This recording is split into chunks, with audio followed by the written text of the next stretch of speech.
Adasi, bolalarni bog'chasiga pul to'lash kerak. Qachon to'laysiz? Kommunalkalarni to'lash kerak. Alo. Ukam, ne telefonni ko'tarmaysan? Arenda kuni ham o'tib ketdi-yu. Ha, aka, xabarim bor, kuni o'tib ketdi. 3-4 so'm pul toping.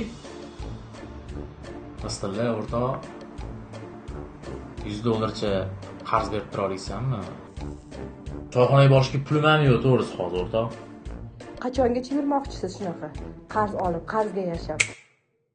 Ana, chiroq ham o'chdi. Pulsizlikning asosiy ildizi tegida qo'rquv bilan dangasalik yotadi. Nega qo'rquv bilan dangasalik? Birinchi dangasalik bu qo'lidagi bor narsani ishlata olmaslik. Qo'lida nimadir narsa bor, lekin uni ishlata olmaydi. Negaki qo'rqadi.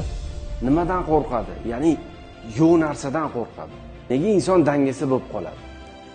Chunki hamma har xil gapiravergandan keyin, o'zini fikr bo'lmay qolgandan keyin kimni fikrini qilishi bilmay qoladi inson.